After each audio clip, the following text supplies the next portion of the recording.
जय श्री श्याम। जी ट्रैक भक्ति चैनल से मैं प्रकाश गढ़वाल और चैनल में आप सबका हार्दिक हार्दिक स्वागत। दोस्तों, आज मैं आपको परिचित करवा रहा हूँ प्रीति सरगम सिंह से, जो कि एक भजन गायिका है और श्याम जगत में एक अच्छा मुकाम इन्होंने अब हासिल कर रही है। तो आइए इनकी जीवनी के ऊपर इनसे कुछ जानकारी लेते हैं। तो सबसे पहले जय श्री श्याम। जय श्री श्याम, जय श्री राम और आप सभी को मेरा सादर प्रणाम। तो प्रीति जी, हम आपके जीवन के कुछ लम्हे जो कि हमारे दर्शकों तक पहुंचाना चाहते हैं। तो सबसे पहले तो आप ये बताएं कि आपकी ये जो गायकी है, गायकी के बारे में थोड़ा सा हमें ये बताएं कि ये गायकी आपकी कहाँ से शुरू हुई और इसका जो आपको शौक लगा वो कहाँ से और कैसे लगा, कब से गा रहे हैं? गा तो मैं केवल 15 सालों से रही हूँ। उसके पहले शौक़ मुझे बचपन से है, लेकिन मैं ठाकुर फैमिली से बिलोंग करती हूँ और हमारे फादर आर्मी में थे, तो वो पसंद नहीं करते थे कि मतलब ठाकुरों की लड़कियाँ गाना गाएं, इसलिए मुझे बचपन से उन्होंने गाने नहीं दिया। और उसके बाद जब मैं बड़ी हुई, कॉलेज में गई और जब हॉस्टल हुई तो हॉस्टल में कुछ ऐसी संगत मिली, क्योंकि अंदर कीड़ा था संगीत का, वो बाहर आने लगा, संगत मिला तो फिर मैंने सोचा कि उनका भी बात ख़राब नहीं होना चाहिए, उन्हें पसंद नहीं है कि मेरी लड़की गाना ना गाए, तो क्यों ना अपनी मन की भड़ास निकालने के लिए संगीत में थोड़ा थोड़ा घुसा जाए। लेकिन पता नहीं कब कुछ ही समय, 1 साल के बाद ही मैं मतलब कुछ डिफरेंस समझ में आया कि ऑर्केस्ट्रा और भजन में क्या अंतर होता है, कि लोग एक फरमाइश भी करते हैं तो बड़े प्रेम से करते हैं। तो फिर मैंने भजन की लाइन को पसंद किया और मैं इसी लाइन में धीरे धीरे धीरे सफ़र चालू हुआ और भजनों की तरफ रुझाव बढ़ गया और भजनों में ही रम गई। अच्छा, बहुत अच्छा लगा। तो आप ठाकुर हो तो आप कहाँ से हो, कहाँ से बिलोंग करते हो आप?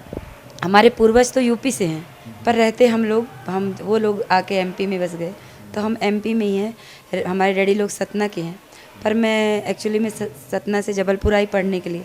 मेरा जॉब लग गया, मैं मेडिकल ऑफिसर भी हूँ मेडिकल कॉलेज में, तो गवर्नमेंट जॉब लगने के बाद मैं वहीं सेटल हो गई और बाबा ने भी अपनी तरफ सेवा में खींच लिया। मैंने शुरुआत जागरण से करी थी, तब मैं बाबा के बारे में नहीं जानती थी। और एक छोटा सा पॉइंट ज़रूर बताना चाहूँगी, क्योंकि अपने बेस को कभी नहीं भूलना चाहिए। तो मुझे खाटू लाने वाले कोई हैं तो प्रतोष फकीरा जी हैं, उनसे मेरी फेसबुक पे थोड़ी सी वार्तालाप हुई थी, जय श्री श्याम हुआ, तो मैंने बोला कि उमा दीदी को यूट्यूब में सुना करते थे, तो मैंने सोचा खाटू नरेश होते कौन है, तो मैंने उनसे जानकारी ली क्या है। उन्होंने बोला आप आइए एक बार तो आपको पता चलेगा, मैं लेके चलूँगा। तो मैं आई उनके द्वारा पहली बार, 1-2 बार, फिर उन्होंने बोला कि ठीक है, अब मैंने रास्ता दिखा दिया, आगे का सफ़र आप तय कीजिए।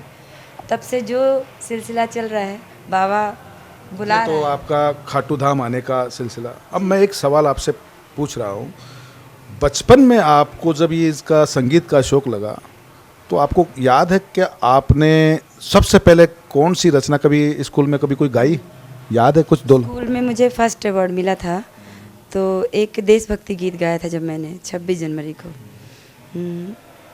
उसकी चंद लाइनें बोलना चाहूँगी। ऐ मेरे वतन के लोगों, जरा आँख में भर लो पानी, जो शहीद हुए हैं उनकी जरा याद करो कुर्बानी। बहुत सुंदर, बहुत सुंदर। ये आपका बचपन का रहा। फिर बचपन में आपने देशभक्ति गीत के साथ में कभी ऐसा मोमेंट आया जिसमें आपने कोई फिल्म जगत का या भक्ति जगत का क्या गाया? फिल्मी भी बहुत सारे गाए और यूट्यूब में बहुत सारे, बाबा ने कृपा करी, मैया ने कृपा करी, खूब कंपनियों के लिए भी मैंने गाया। टी सीरीज से भी मेरे भजन हैं और भी बहुत सारी कंपनियाँ जिनके लिए आप यूट्यूब में प्रीति सरगम सिंह डालेंगे तो बहुत कृपा है, अच्छे मौज में है अपन और भजनों की तरफ। और जो मुझे बहुत पसंद है भजन, जो श्याम जगत में हमारे संजय मित्तल भैया का, क्योंकि उस भजन से और एक रजनी दीदी का, एक भजन ऐसे हैं जिनसे मुझे लगता है कि मतलब मेरे मन की बात है उसमें, तो उसकी 2 लाइनें कहना चाहूँगी। ये मेरी अर्जी है, मैं जो तेरी मर्जी है मैं वैसी बन जाऊं, जो तेरी मर्जी है। और रजनी दीदी का है। ये भजन की लाइनें किसने लिखी बता सकते हैं? नहीं, इनको ये जो लाइनें हैं ये मैंने पहली बार चित्र विचित्र जी के मुंह से सुना था। राइटर कौन है क्या? राइटर मुझे भी नहीं पता, क्योंकि वो अपने गुरुओं का नाम नहीं लेते हैं और गाते हैं, केवल गुरु प्रधान करके गाते हैं, इसलिए मुझे राइटर का अनुभव नहीं है इसके बारे में। बहुत सुंदर, बहुत सुंदर। अच्छा, दूसरी लाइन जो हमारी रजनी दीदी ने गाया था, पाछा जाता सावरा मारो जी दुख पावे रे, मुड़ मुड़ के देखो रे, मुड़ मुड़ के देखो रे, मुड़ मुड़ के देखो रे, दिलदार सावरा आ, पाछा जाता सावरा मारो जी दुख पावे रे। क्योंकि हम आते अपनी मर्जी से हैं, लेकिन जब जाते हैं तो बाबा से जो बिछड़ने का दर्द होता है वो इन लाइनों में है। तो इसका राइटर कौन है? इसके राइटर 3 राइटर हैं, चौखानी जी भी हैं और प्रमोद जी हैं। नाम उसमें मैंने देखा है। चौखानी, प्रमोद चौखानी जी हैं क्या?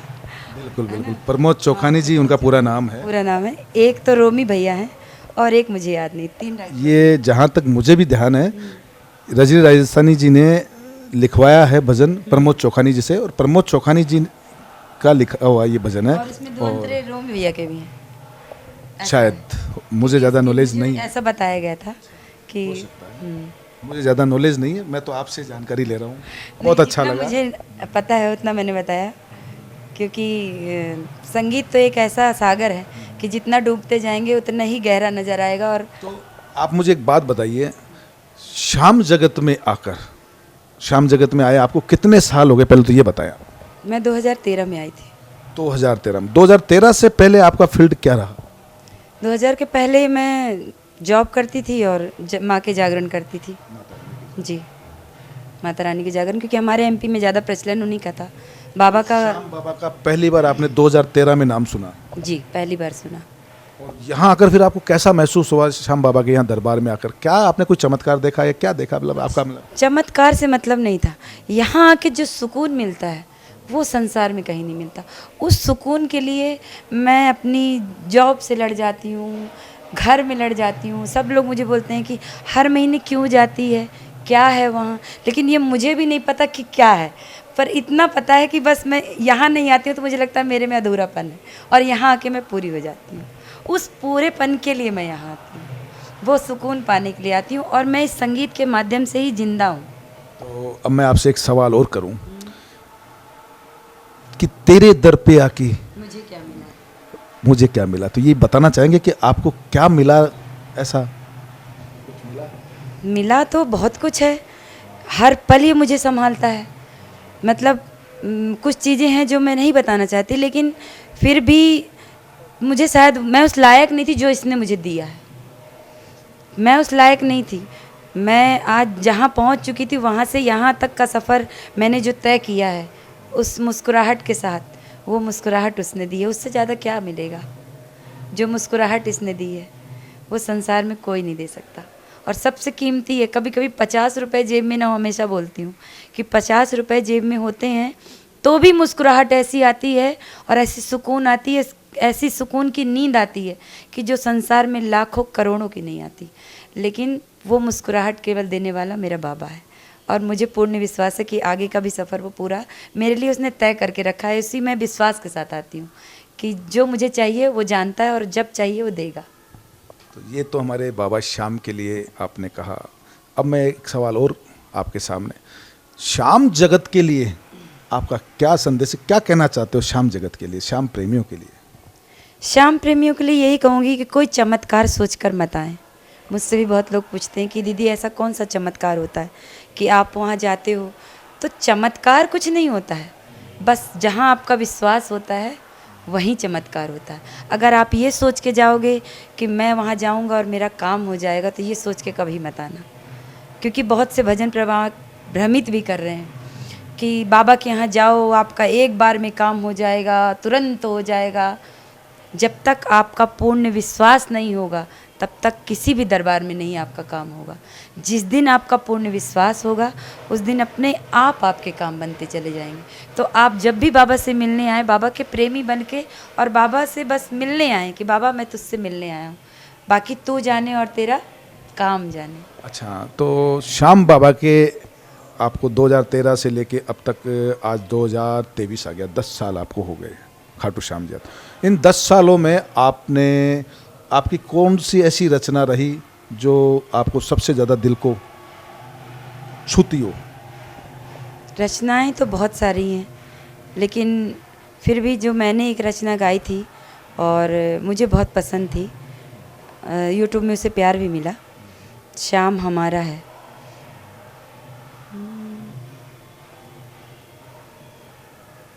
और नहीं मैं कुछ भी चाहूं, और नहीं मैं कुछ भी चाहूं, श्याम मेरे, श्याम मेरे, श्याम मेरे साथ तू रहना, श्याम मेरे साथ तू रहना।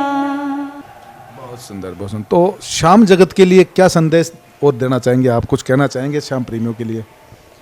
बस हमारे श्याम जगत में कुछ इतना कहना चाहूँगी कि आजकल जो राजनीति दुनिया में होने लगी है वो ना फैलाएं राजनीति हमारे खाटू में।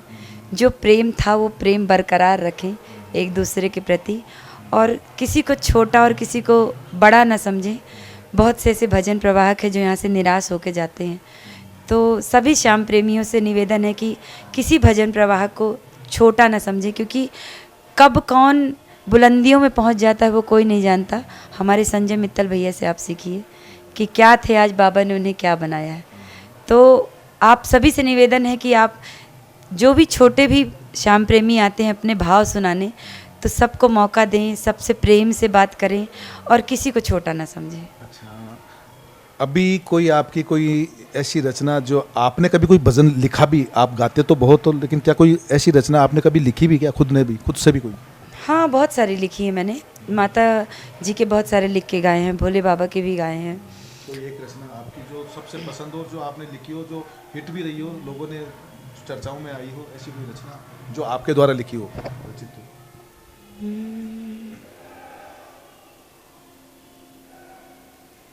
एक भोलेनाथ का मैंने लिखा था और वो हमारे एमपी में काफ़ी लोगों ने मुझे पसंद किया था उसके लिए।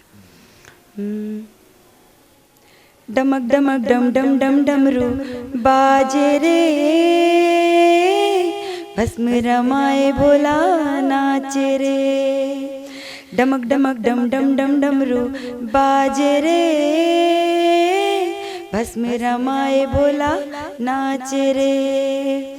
नाचे अघोरी मसाले में, नाचे अघोरी मसाले में, भस्म रमाए भोला नाचे रे, भस्म रमाए भोला नाचे रे। ये छत्तीसगढ़ के एक भक्ति माला चैनल से रिलीज़ हुआ था और काफ़ी प्यार मिला उससे।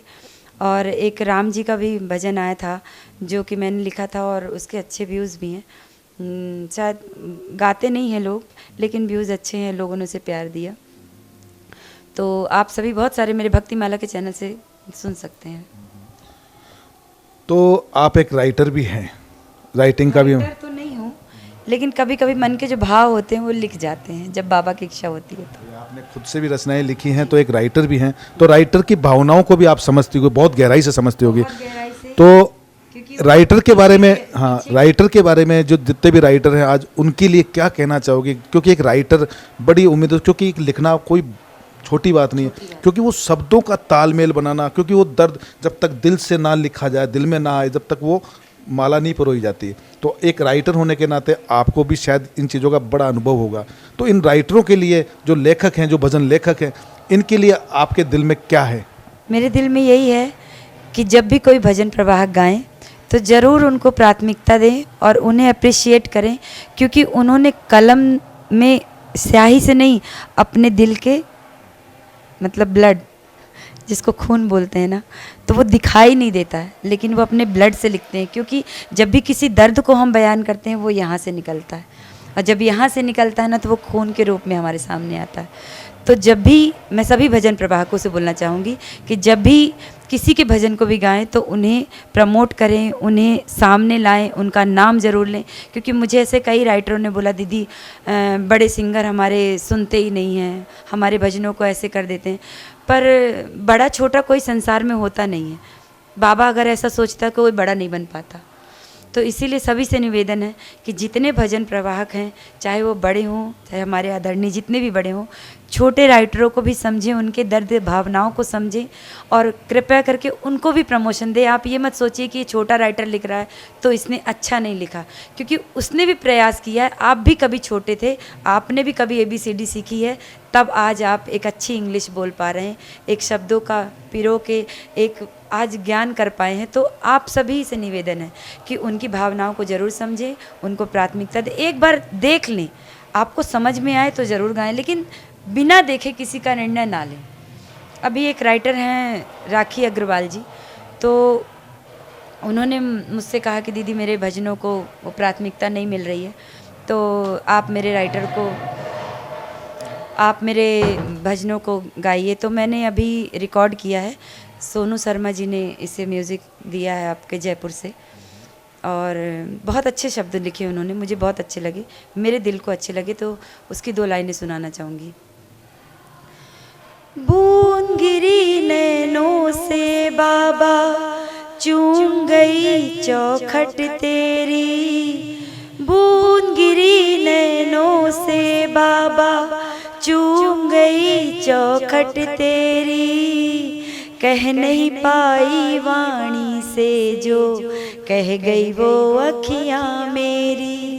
कह नहीं पाई वाणी से जो कह गई वो अखियाँ मेरी।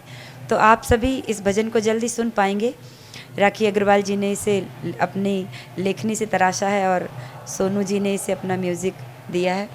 तो बहुत रिलीज होने वाला है ये जल्द ही 10-15 दिन के अंदर। अभी वीडियो नहीं बना, तारीख डिसाइड नहीं, क्योंकि जब तक महीना नेक्स्ट मंथ जुलाई, मतलब 2023 के जुलाई में ये भजन सुनने को मिलेगा। बहुत खूब, बहुत खूब। और आप अपने परिवार के बारे में क्या कहना चाहते हो? परिवार का इस जो आपकी यहाँ तक की जो दौड़ है, जो कश्मकश के अंदर से निकल के आप आए हो, तो इस बारे में आप क्या कहना चाहते हो? आप कितने भाई बहन हो, पहले तो ये बताएं। हम 3 सिस्टर हैं और 2 ब्रदर हैं, और मेरे फादर आर्मी में थे। छोटा भाई मेरा भी आर्मी में है, अभी 6 साल हो गए उसको, और एक ब्रदर ऐसे बिजनेस है छोटा उसका, और 2 बहनों की सिस्टर जो है हमारी, उनकी शादी हो गई। एक इंदौर में है, एक सतना में है, उनके हस्बैंड पुलिस में है। और मेरी भी शादी हुई थी, लेकिन ठीक है संजोग नहीं बैठा, तो मैंने बाबा की सेवा को प्राथमिकता दी, और मैं अब बहुत खुश हूँ। मतलब शायद लोग जो शादी करके खुशी नहीं प्राप्त करते, वो मुझे बाबा के भजनों से खुशी मिल रही है, और मैं बहुत मगन हूँ बाबा की भक्ति में, और मुझे और कुछ नहीं चाहिए संसार से। मेरे भी 2 बच्चे हैं, और दोनों अभी अपनी नए पड़ाव में हैं। बाकी बाबा जैसा। कौन सी क्लास में है अभी? अभी 10th पास कर लिया, ट्विंस है दोनों, और दोनों ने 10th पास कर लिया है। मेरी शादी थोड़ा जल्दी हो गई थी, इसलिए सब कुछ मैं जल्दी तय कर पाई, और शायद मुझे यहाँ तक लाने के लिए बाबा ने ये सब कुछ मेरे साथ किया था। मैं तो यही सोचती हूँ, क्योंकि जब मेरे फादर ने एक्सेप्ट नहीं किया था संगीत को, तो अगर मेरी शादी जल्दी कर दी तो मैं यहाँ नहीं आ पाती। लेकिन मैं वहाँ से निकली शायद इसलिए कि मैं अपने बाबा को रिझा सकूँ, इसीलिए मैं इसको अपने लिए जीवन में प्लस मानती हूँ। मुझे दुख कुछ नहीं है इस बात का कि मेरे साथ ऐसा क्यों हुआ, क्योंकि ये अच्छा होने के लिए वो हुआ था, इसलिए मैं बहुत खुश हूँ। बहुत सुंदर, बहुत सुंदर। तो आपने देखा, आज मैंने हमारे जो MP से प्रीति सरगम सिंह, इनका पूरा नाम है, तो इनसे आज मुलाकात हुई।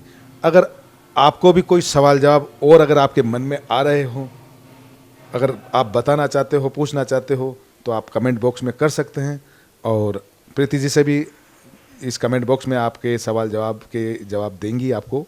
तो और आप क्या कहना चाहेंगे कुछ हमारे दर्शकों के? कुछ नहीं, बस एक ही संदेश है मेरा। आजकल मैंने काफ़ी जगह देखा, जैसे मैं जागरणों में भी जाती हूँ, तो एक जगह मैं भी गई थी जागरण में, तो वहाँ पे वृद्धाश्रम में था वो जागरण। तो वहाँ पे बहुत सारे बुज़ुर्गों को देखा मैंने। तो मैं सभी से एक ही संदेश कहना चाहूँगी कि आप सभी अपने माँ बाप को ज़रूर प्राथमिकता दीजिए, क्योंकि वो हमारी शक्ति हैं। मुझे आज भी ऐसा लगता है जैसे वो हैं तो मैं हूँ, अगर वो नहीं होंगे तो मैं नहीं हूँ संसार में, मैं उनके बिना कल्पना भी नहीं कर सकती। तो मैं सभी से अनुरोध करूँगी कि अपने माँ बाप जैसे भी हैं, लेकिन अपने माँ बाप को अपना प्यार दीजिए, अपने साथ रखिए, क्योंकि जब तक वो हैं आप उनकी अहमियत नहीं समझोगे, लेकिन जिस दिन वो आपके साथ नहीं होंगे उस दिन आप उनकी अहमियत समझोगे। लेकिन उस दिन केवल हम हाथ मलते रह जाएंगे संसार में, और वो हमारी पूंजी हैं। और पूंजी आप जानते हो कि किस प्रकार से संभाल के रखी जाती है। भगवान सबको माँ बाप से संपन्न रखे, खुश रखे, सबको साथ रखे, क्योंकि मैं तो उनके बिना अधूरी हूँ। तो इसीलिए सबसे अनुरोध है कि अपने माँ बाप के साथ ज़रूर रखें। किसी को ऐसी नौबत ना आए कि वो वृद्धाश्रम में रहें। बाबा, मेरी ये सब माँ बाप के लिए अरदास है कि सब अपने बच्चों के साथ रहें, खुश रहें और सबका साथ बना रहे, बस यही है। और हमारे सभी सनातनी अपने धर्म के प्रति जागरूक रहें। जो भटक रहे हैं वो ना भटकें, अपने बच्चों को सीख दें। मैं भी अपने बच्चों को सीख देती हूँ, क्योंकि हमारा धर्म धीरे धीरे विलुप्त होता जा रहा है। तो हम चाहते हैं कि अपने धर्म के प्रति भी बच्चों को ज्ञान देते रहें, क्योंकि अंग्रेज बना के केवल हमें अमेरिका नहीं भेजना है, इस भारत में भी रहना है। और हमारे भारत की संस्कृति है तो हम हैं, राम है तो हम हैं, लक्ष्मण है तो हम हैं, सीता मैया है तो हम हैं, और हमारे श्याम है तो हम हैं। तो रूप तो सभी अनेक हैं, लेकिन फिर भी वो एक ही हैं। तो आप सभी जिनमें आपकी आस्था हो उस रूप में पूजिए, मगर अपने सनातन धर्म को जिंदा रखिए। मैं नहीं कहती कि किसी का धर्म खराब है, सभी के धर्म अच्छे हैं, लेकिन अपने धर्म को ज़रूर प्राथमिकता दीजिए, भाईचारा रखिए और जात पात में मत बांटिए। हिंदू मतलब हिंदू होना चाहिए। बहुत सुंदर, बहुत सुंदर। तो श्याम प्रेमियों, आपको कैसा लगा हमारा ये आज का इंट्रोडक्शन? आप कमेंट बॉक्स में ज़रूर बताएं, और आगे हमें किन लोगों के इंटरव्यूज़ लेने चाहिए वो भी आप कमेंट बॉक्स में बताएं। आपका सादर सादर स्वागत है हमारे चैनल में। तो आप लोगों से अनुरोध है कि आप लोग हमारे इस चैनल को ज़्यादा से ज़्यादा शेयर करें, और जी ट्रैक भक्ति चैनल पे आपको इसी प्रकार के इंटरव्यूज़ और बाबा श्याम से जुड़ी हर ताज़ा खबर आपको देखने को मिलेगी। अभी कोरोना काल में इस चैनल पे थोड़ा सा हमारा काम कम हो गया था, लेकिन अब फिर से एक शुरुआत है। तो आपका सपोर्ट बहुत ज़रूरी है। आप सपोर्ट करेंगे तो मैं आपके लिए नए नए कलाकार और जो अच्छे कलाकार हैं उनको आपके समक्ष आपके बीच में लाता रहूँगा। जय श्री श्याम, राधे राधे, बोलो खाटू नरेश की जय। सभी प्रेमियों से निवेदन है कि जी ट्रैक में जाके अपना प्यार आशीर्वाद दें। प्रकाश गढ़वाल जी जयपुर से हैं, उनके चैनल को अपना प्यार आशीर्वाद दें। इतना अच्छा प्रयास कर रहे हैं कि आपके लिए नए नए प्रयास लाके यूट्यूब में दिखा रहे हैं, आपको नए नए प्रतिभाओं से मिला रहे हैं। तो आप सभी अपना प्यार आशीर्वाद सब्सक्राइब करें, लाइक करें, ज़्यादा से ज़्यादा शेयर करें। और मैं प्रीति सरगम सिंह जबलपुर नर्मदा मैया की नगरी से आप सभी को मेरा सादर प्रणाम। जय श्री श्याम, जय जगदम्बे, जय श्री राम।